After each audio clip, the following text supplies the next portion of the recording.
Wara li ġiet konkluża l-fażi tas sottomissjonijiet għal Preliminary Qualification Questionnaire il-PQQ marbuta mal-ewwel konċessjoni tal-offshore wind farm f'Malta, ġew ippreżentati 3 sottomissjonijiet.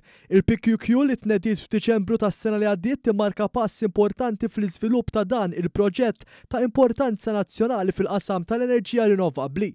Malta qed tagħmel pass storiku fil-qasam tal-enerġija rinnovabbli offshore permezz tal-iżvilupp tal-ewwel floating wind farm tagħha.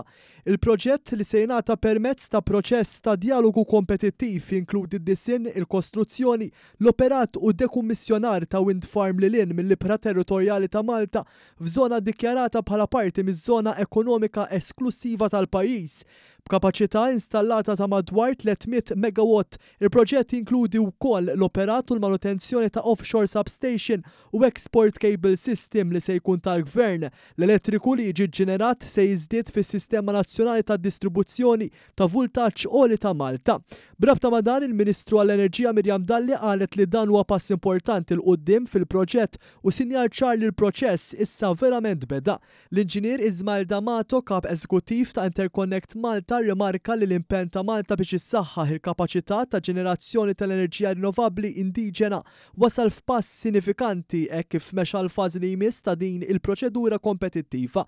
Saħaq li dan huwa punt ewlieni mill-Pjan Nazzjonali ta' Malta l-Enerġija u l-Klima li jiddeskrivi tranzizzjoni strateġika lejn taħlita ta' enerġija sostenibbli u dekarbonizzata.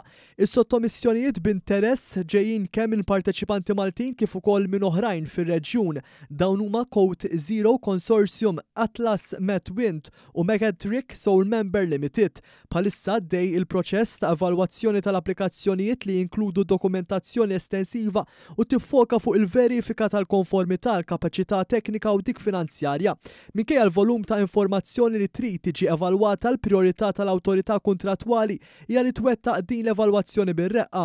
Il-pjan attwali huwa li l-kandidati li jkwalifikaw għal fażi li jmiss jiġu informati sal-ewwel parti tas-sena d-dieħla. Fl-istess ħin Interconnect Malta qed taħdem ukoll fuq l-iżvilupp tal-kriterji tekniċi u finanzjarji li se jiġu kondiviżi mal-kandidati li jgħaddu din il-fażi u li jaslu li jkomplu fil-proċess.